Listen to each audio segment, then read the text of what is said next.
Olá, tudo bem? Seja bem-vindo ao canal Meu Momento com Deus. Nessa ocasião, nós teremos o nosso estudo guiado, onde durante esse segundo trimestre do ano de 2024, nós estamos estudando de maneira aprofundada o tema geral, o grande conflito. E temos visto o quão maravilhoso é esse tema. Temos descoberto, temos nos aprofundado no estudo e estamos encontrando resposta para perguntas que não tínhamos antes. E isso é maravilhoso. Tudo por meio do estudo da Palavra de Deus. Antes de conhecermos qual será o tema, você sabe, nós devemos orar para assim termos a luz divina para entender aquilo que Papai do Céu reservou e preservou para nós no dia de hoje. Vamos orar então? Senhor Deus, estás nos céus, obrigado por mais uma oportunidade de poder estudar a Tua Palavra, de poder passar esse tempo se relacionando contigo por meio do estudo guiado, que nessa ocasião, mais uma vez, o Teu Santo e Bom Espírito possa nos ensinar, nos protege de todo mal, faz com que esse momento não seja atrapalhado por nada, Pai. Fica conosco, em nome de Jesus Cristo. Amém. Pois muito bem, o tema de hoje, terça-feira, é Fiéis em meio à perseguição. Olha que tema poderoso. Trouxe aqui no estudo de hoje alguns textos que relatam como era a vida cristã no período ali do Novo Testamento, como era a igreja no período do Novo Testamento. E nós vamos ler para a gente ter aí uma noção de como era ser cristão nessa época, o que eles estavam fazendo, qual era a prática deles, se eles estavam honrando ou não a missão que Jesus tinha delegado para eles. Então, no livro de Atos, capítulo 2, versículo 41, nós temos a primeira passagem, diz assim, ó: de sorte que foram batizados os que de bom grado receberam a sua palavra. E naquele dia agregaram-se quase 3.000 almas. Olha que mensagem poderosa. Quase 3.000 pessoas se batizaram e se entregaram a Jesus. Em Atos 4, verso 4, diz assim: muitos, porém, dos que ouviram a palavra creram. E chegou o número desses homens a quase 5.000. Apenas os homens, quase 5.000. Olha, gente, que mensagem poderosa. Aqui a gente vê de fato a atuação do Espírito Santo, o poder que o Espírito Santo traz e dá a mensagem. Isso é muito bom. Em Atos 4, versículo 31, diz assim, ó: e tendo eles orado, moveu-se o lugar em que estavam reunidos, e todos foram cheios do Espírito Santo, e anunciavam com ousadia a palavra de Deus. Eu imagino um culto em meio ao ar livre, ali uma pessoa apresentando a mensagem de Deus, e naquele momento sublime, talvez de oração, a terra treme. Imagina as pessoas ficando um pouco atônitas, sem entender e ao mesmo tempo arrupiadas, emocionadas. Naquela ocasião, elas são impulsionadas pelo poder do Espírito Santo. E todas aquelas pessoas que estavam ali começam a anunciar a mensagem do Evangelho. Atos 5:42. E todos os dias, no templo e nas casas, não cessavam de ensinar e de anunciar a Jesus Cristo. Vejam que eles cumpriam com afinco a missão que Jesus tinha dado para eles. Isso demonstra, vamos dizer assim, o desejo ardente que eles tinham de reencontrar Jesus. Afinal de contas, nós conhecemos a passagem que diz: enquanto a mensagem não alcançar todo mundo, eu não voltarei. Para que eu possa voltar, todos têm que conhecer e saber a respeito desse evangelho. E no último texto aqui, Atos 8, do versículo 1 ao 8, diz assim: e também Saulo consentiu na morte dele. Isso aqui se referindo a Estevão. E fez-se naquele dia uma grande perseguição contra a igreja que estava em Jerusalém. E todos foram dispersos pelas terras da Judéia e da Samaria, exceto os apóstolos. E uns varões piedosos foram enterrar Estevão, e fizeram sobre ele grande pranto. E Saulo assolava a igreja, entrando pelas casas e arrastando homens e mulheres, os encerrava na prisão. Mas os que andavam dispersos iam por toda parte anunciando a palavra. E descendo Filipe à cidade de Samaria, lhes pregava a Cristo. E as multidões unanimemente prestavam atenção ao que Filipe dizia, porque ouviam e viam os sinais que ele fazia. Pois que os espíritos imundos saíam de muitos que os tinham, clamando em alta voz. E muitos paralíticos e coxos eram curados, e havia grande alegria naquela cidade. Veja o contexto. Enquanto os uns eram apedrejados, enquanto uns eram encarcerados, arrastados de dentro de suas casas, independente se era homem ou mulher, as pessoas se espalhavam. Não com o propósito de se esconder, de ocultar a sua presença, de silenciar, talvez, e procurar refúgio, não.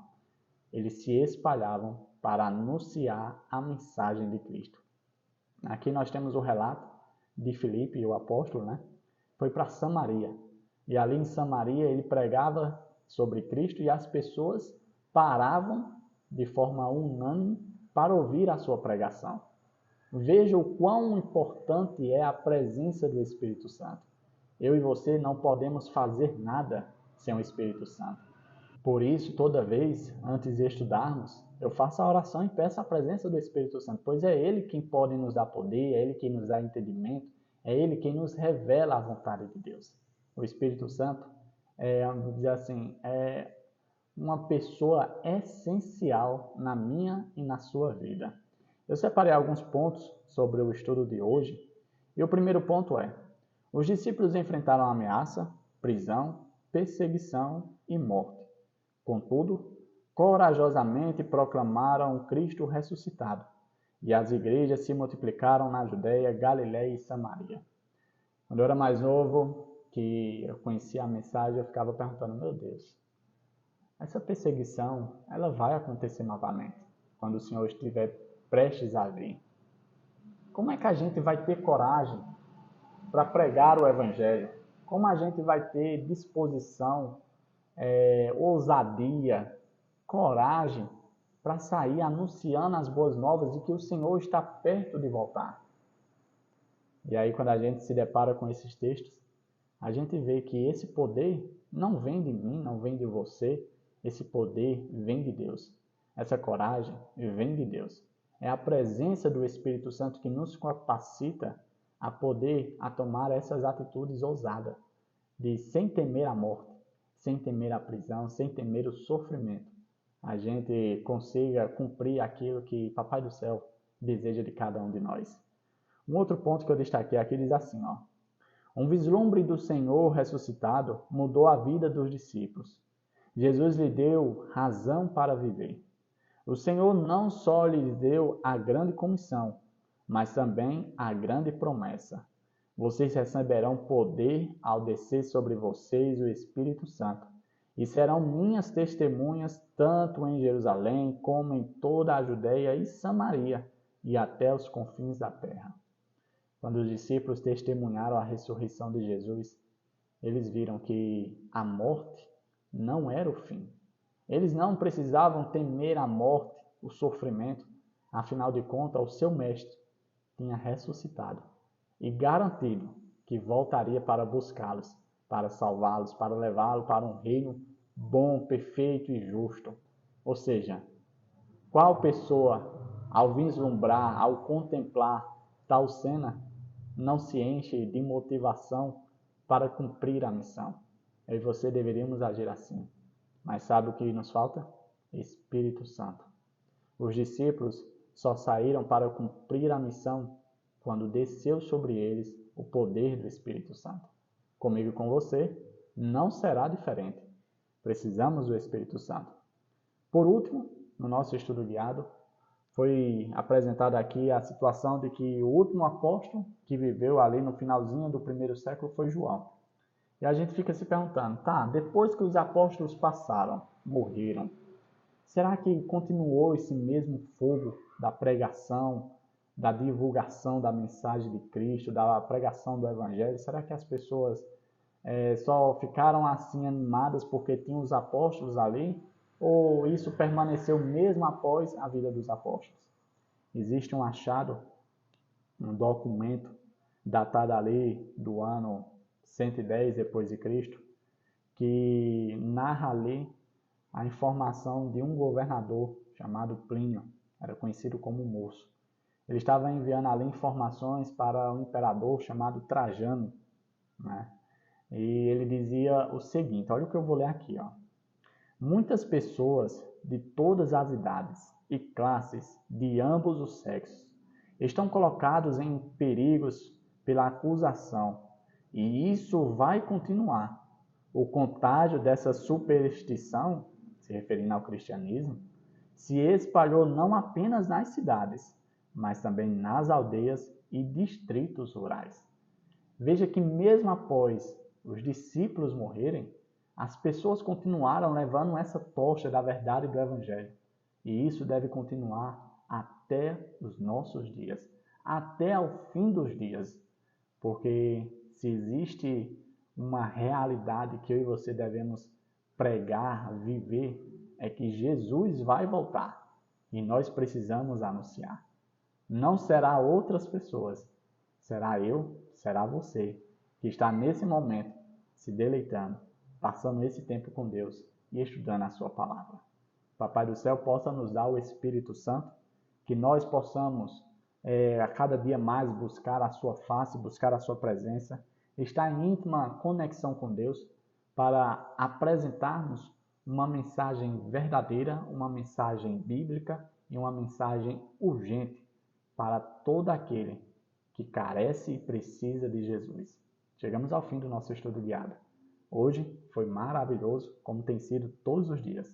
Meditamos no tema Fiéis em meio à perseguição. Hoje, aqui no Brasil, onde eu estou, nós ainda não vivemos uma realidade de perseguição. Mas eu sei que isso não é uma realidade em todo o globo terrestre. Eu sei, entendo e já vi muitos relatos de pessoas que estão em outras partes do mundo que sim sofrem perseguição por serem cristãs. Para vocês eu digo, persevere. Assim como outros no passado passaram pela mesma situação de vocês e no futuro serão recompensados, assim acontecerá com vocês que vivem essa realidade e comigo, que creio no futuro, irei passar por essa realidade. Que Papai do Céu te abençoe, que Ele te proteja de todo mal, que Ele te traga aqui novamente amanhã para mais uma vez nós termos o nosso estudo guiado. Até a próxima e tchau, tchau.